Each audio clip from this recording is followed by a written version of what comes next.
We have a lot to cover today, including another William Nylander trade rumor, possibly having him going to St. Louis. We also have some trade updates as well involving the Calgary Flames and Ottawa Senators. We have another veteran player who's announced his retirement. We actually have a waivers news as well, more PWHL news, some other news from around the league, including a big hire in the Pittsburgh Penguins organization, and the Maple Leafs and Coyotes have signed some more professional tryouts. All that and more coming up next.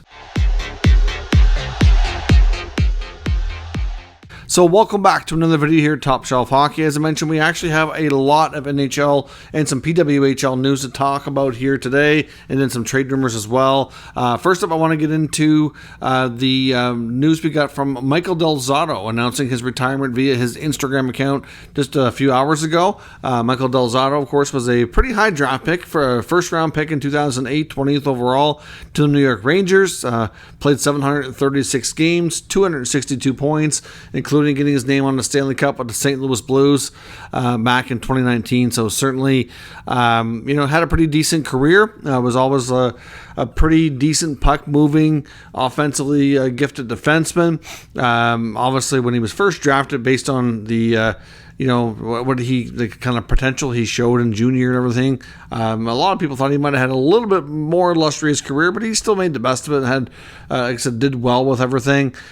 He's officially now retired, played with a variety of teams, Rangers, Blues. He was in Ottawa for a while, a few other stops along the way as well. So best of luck to Michael Del Zotto in whatever comes next. I know at one point he was starting, I believe, like a real estate business of some sort in Florida. I'm not sure if he's continued on with that or what have you. That might be what he works on next or something else. Either way, best of luck to Del Zotto. The waivers news we have today was a little bit of a surprise, but the Arizona Coyotes today have placed Liam Kirk on unconditional waivers for the purpose of contract termination. So this is a mutually agreed upon decision by the team and the player. Liam Kirk appears to be getting an opportunity to go over, sign, and play in Europe. It looks like he's heading to the Czech Republic. I assume he's probably get a chance to possibly earn more money or bigger role in the team or what have you. But Kirk, of course, good story. Obviously get a limited NHL opportunity, but try to make the best of it. Now he's heading over to Europe. So, of course, we'll see with Liam Kirk if he ever attempts another NHL comeback or what have you. But certainly surprising news this late into the offseason. Usually when you get contract terminations, typically they're a little bit sooner because opportunities tend to arise sooner. But either way, this is what's going on today. We got some more confirmed signings from the Professional Women's Hockey League today. Both Minnesota and Toronto franchises have announced the signings of their first three players. The Minnesota franchise announced all their players are American-born players, including Kendall Coyne-Schofield, Kelly Panic, and Lee Stecklin. The Toronto franchise signed Sarah Nurse, Blair Turnbull, and Renata Fast. So all these players that are getting signed are for the most part from Team USA and Team Canada's national teams. Obviously lots of great talent. We're still waiting on confirmed signings out of a few other franchises. We now know Toronto, Minnesota, Ottawa. So we're waiting on Montreal, New York, and Boston to announce their signings. We know, like I said, there's been some rumors about who's going where, but that's what's confirmed so far. We also got a tidbit from Jeff Merrick today from Sportsnet saying that the Canadian national team coach, Troy Ryan, is expected to join the Toronto franchise to be their head coach as well. So that would certainly be a great pickup for them. A bunch of other news and notes from around the league. Bruce Boudreau, longtime NHL head coach, has got himself a new position. This time it's not in the NHL. He's actually going back to the OHL. He's been hired as a senior advisor with the Niagara OHL team. His actual son, Ben, has recently been hired there as an associate coach. Of course, Ben is also into the coaching role for some time. Had a lot of success coaching. I can't remember how many years. I think it was 8 or 9 years that he coached at the East Coast League level and had a ton of success.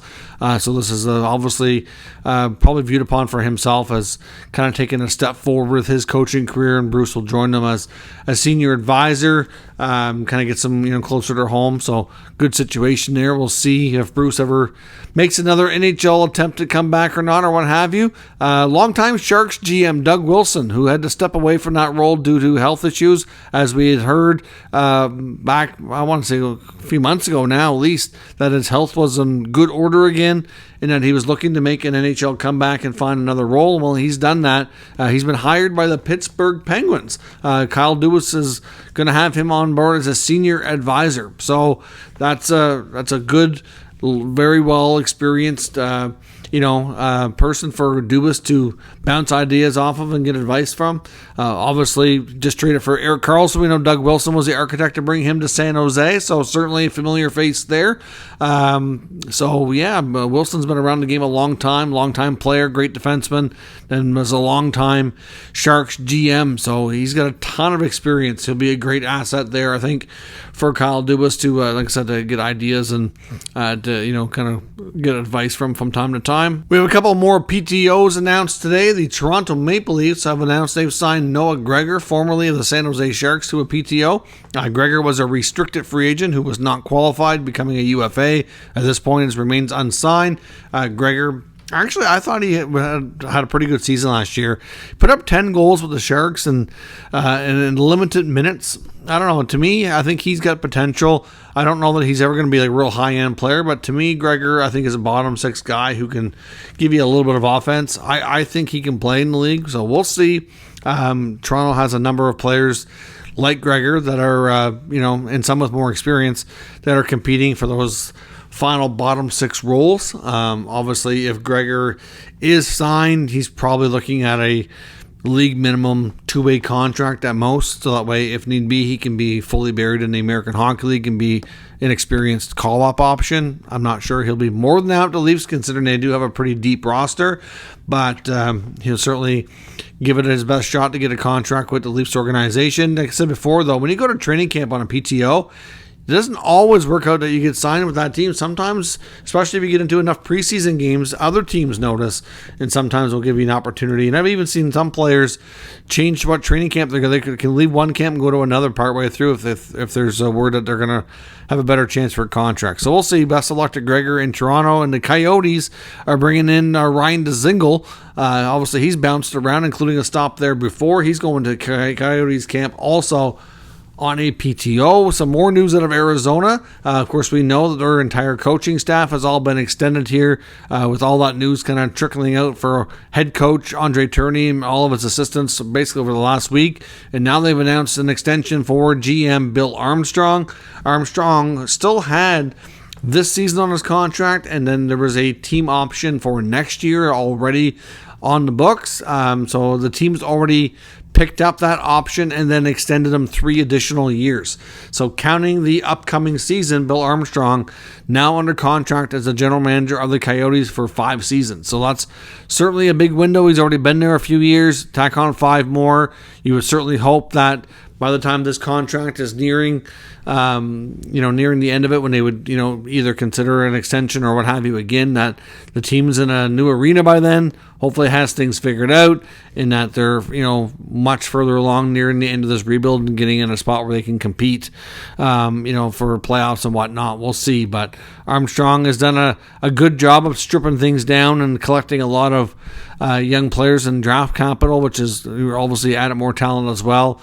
I do think the team has a pretty decent future with the talent that they've assembled so far and what they will continue to assemble over the next year or two. But obviously that arena and some other things are going to play a big role too. So we'll see. But that's certainly good news in Arizona. One thing that they're going to have there between all the between Armstrong and his coaching staff have already done the last few years, and now they're all extended. At least there's going to be some stability and continuity there. I think that's important for a franchise, especially considering what's going on, with the arena and all the other challenges that they're trying to overcome. So that's certainly good news for them. There is rumors as well, not confirmed as of yet, but Morgan Frost and the Flyers appear close to agreeing on a contract extension. That could be confirmed by the time this video hits YouTube in the next hour or two. I'm not sure, but there is word from Elliot Friedman that the two sides appear close to getting a deal done.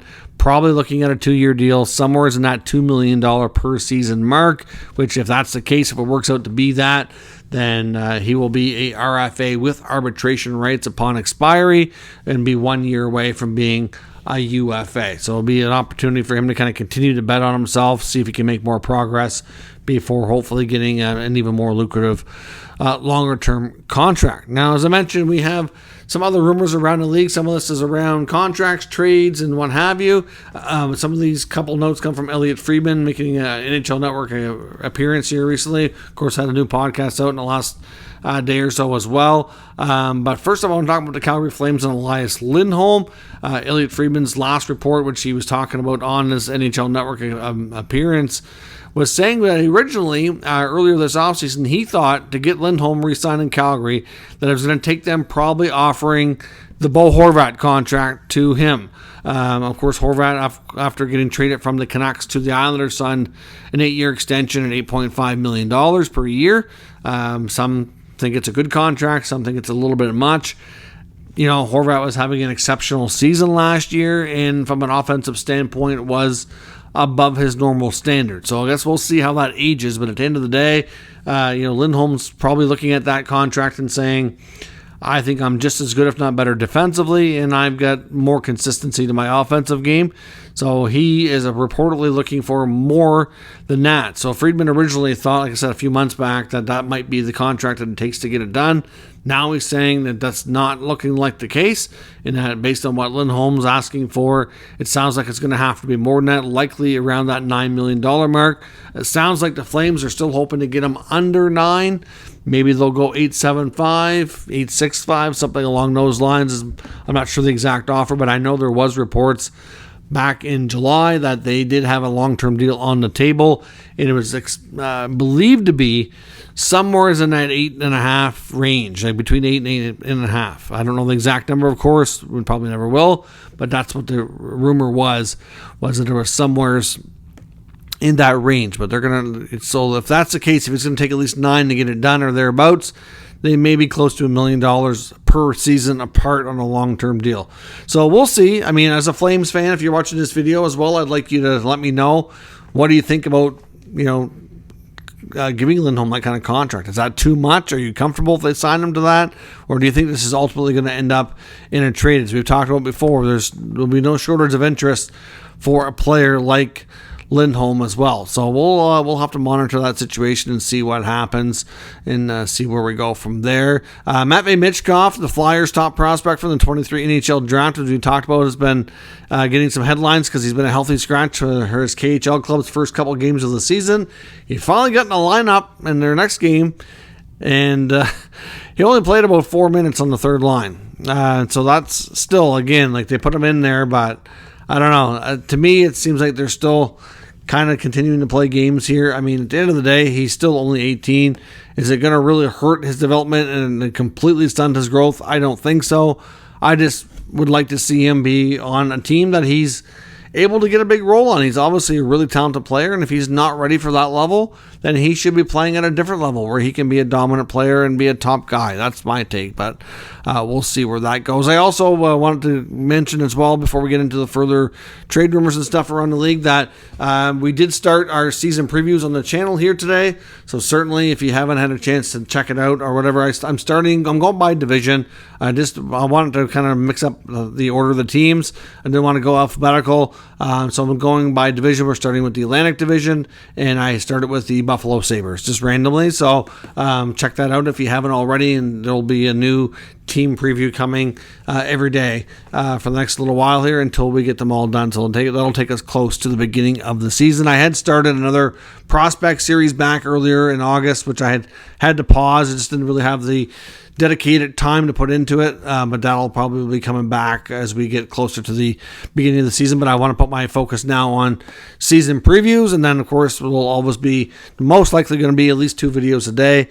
There could be more depending on the news cycle, of course, but yeah, so there'll be a team preview and then the regular news type video like we're doing here now. So stay tuned for that moving forward. The Ottawa Senators are another team of topic on Elliotte Friedman's latest NHL Network hit. Of course, talking with Shane Pinto, the remaining RFA who's unsigned. Sens have less than $1 million in cap space. It's just shy of $900K. Of course, that's not going to be enough to sign Pinto, who had a 20-goal rookie season. It's believed, according to Friedman, that they are working on a cost-cutting measure. Problem is, though, is that they might want to sign more than just Pinto, because they also need to sign Igor Sokolov. And Sokolov's a player who I think has a really good chance of being on the roster. He may be the 12th or 13th forward.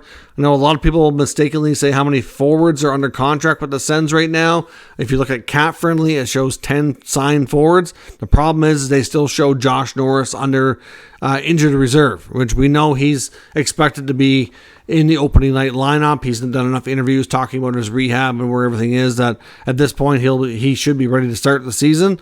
So that's actually, it's 11 forwards that they have under contract right now.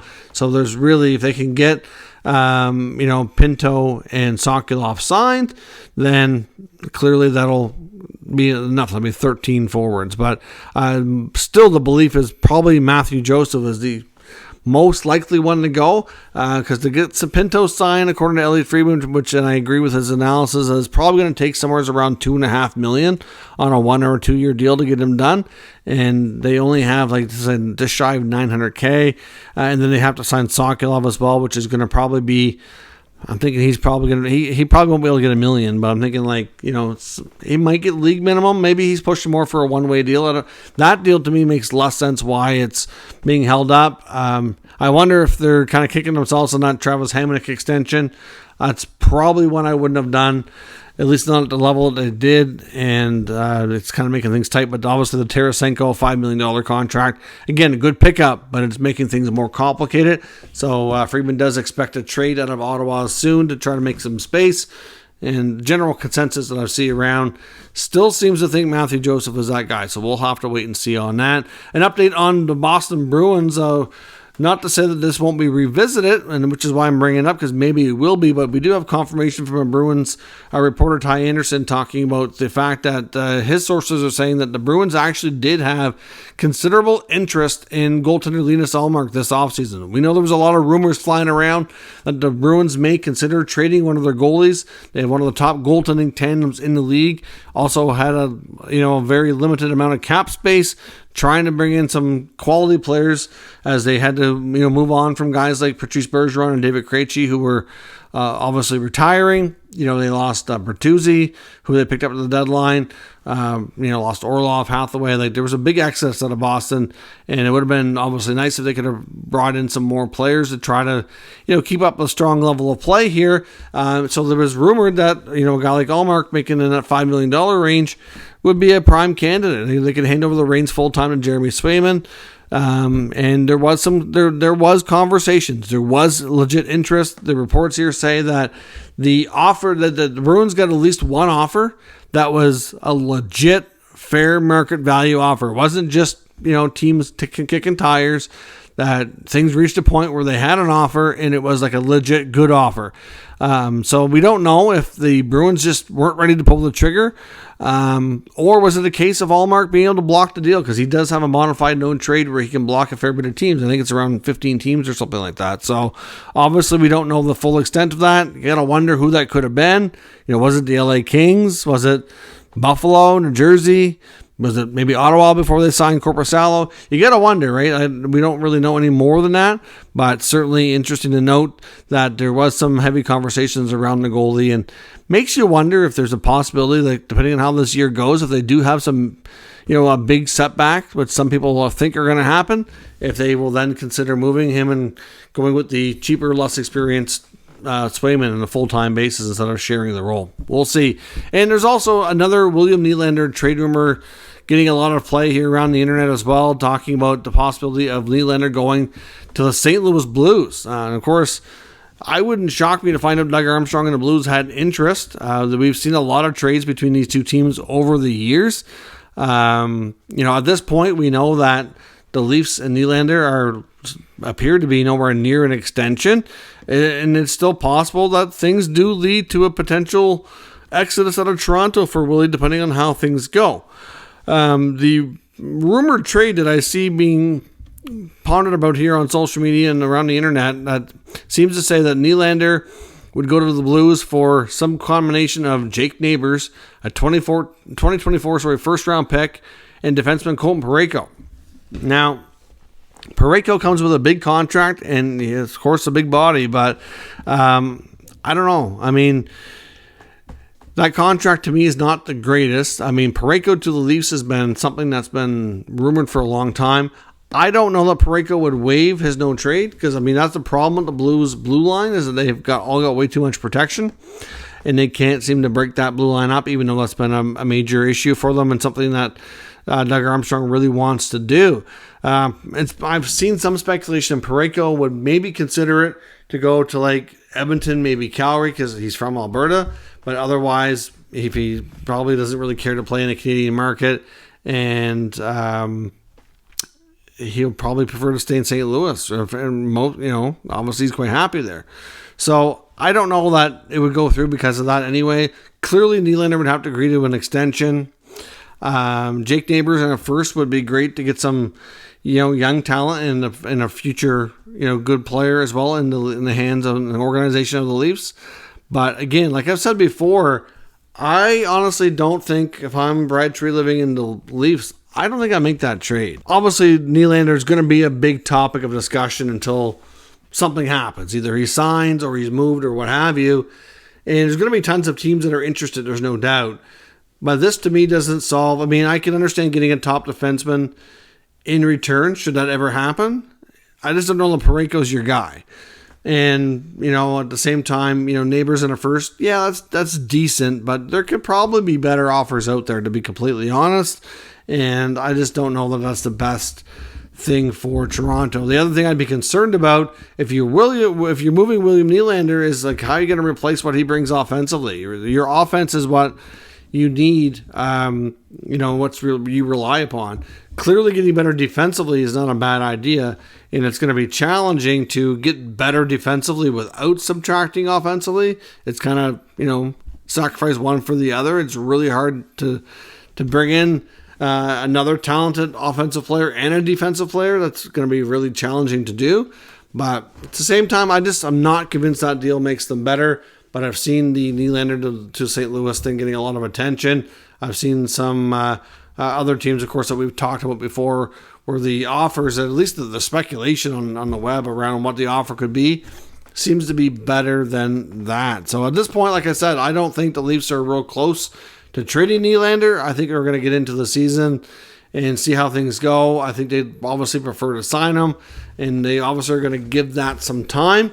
But again, if they let it go too long into the season, I don't know that they're going to want to then turn around and move them later in the year. Like it depends on what the return is. Like they need to be careful with how they go about things, but at the same time, you can't just let them walk either. Because if you don't sign him, you don't trade him, you can't come to terms, then you're in trouble if he decides he's done and he's going to walk away, right? So it's something that wouldn't be great for the Leafs to do. Unless they win a Stanley Cup this year, then maybe they won't care so much. But of course, that's easier said than done. So let me know your thoughts on all today's news and rumors down in the comments. We'll discuss further. If you're new to the channel, make sure you subscribe and stick around. We'll keep you up to date with the latest news, rumors, and analysis of all 32 NHL teams. Thanks for watching, and I'll catch you next time.